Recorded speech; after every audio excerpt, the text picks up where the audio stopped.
माखन चोरी करने लगा ना तो सब गोपियां चाहती थी। देखिए झगड़ू जी नित्य आ जाते हैं। आज 3 तारीख से जनता बाजार में कथा है। संजोग देखिए, द्वारिकाधीश का कथा द्वारिका जी के यहाँ। कितना बढ़िया सौभाग्य है। द्वारिकाधीश पहुंचेंगे 3 तारीख से द्वारिका जी के यहाँ। प्रेम से बोलिए वृंदावन बिहारी लाल की जय। अब अगर लाला किसी के यहाँ नहीं जाता था ना तो ग्वालिन लोग परेशान हो जाते थे कि आज लाला नहीं आया, क्या किया जाए कि लाला आ जाए हमारे घर। गोपियां इतना प्रेम करती थी, वहां का ग्वालिन इतना प्रेम करती थी कि पूछो मत। और उनके बंसी में इतना जादू था कि पूछो मत। जब बंसी बजाना शुरू कर देते थे तो जो गाय दूह रही है ना बाल्टी को लेकर उसी तरह चली जाती थी। जो रोटी को बेल रही है बेलन को लेकर चली जाती थी। कपड़ा खींच रही है तो कपड़ा छोड़कर नहीं जाती, वो हाथ में पकड़े हुए कपड़ा लेकर चली जाती थी। इतना मनमोहन हमारे लाला है। और एक दिन लाला जब एक ग्वालिन के घर में गया तो सारे लोग माखन खाने लगे और इनको एक पात्र मिला जिसे देहात में लोग नदिया कहते हैं। उसमें जल्दी जल्दी दोनों हाथों से खाने लगा लाला।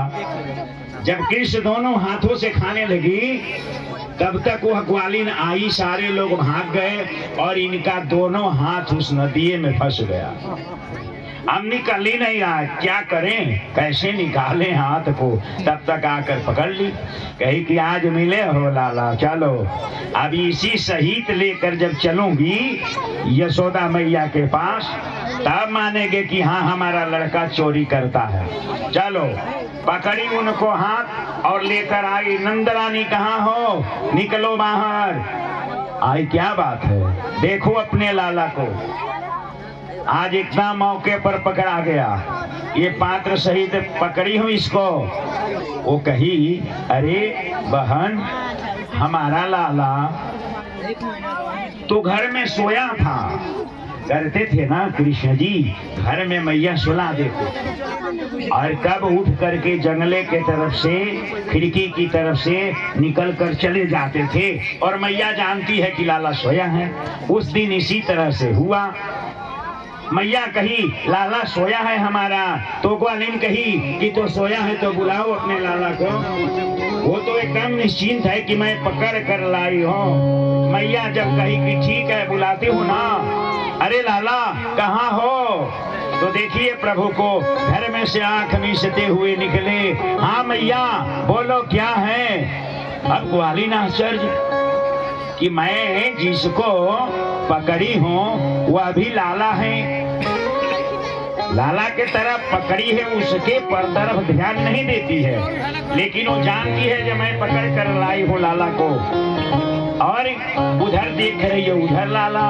तो यशोदा मैया कही कि अरे बहन तू अपने जिसको पकड़ी हो उसको देखो। जब वह देखती है तो उन्हीं का लड़का था वो।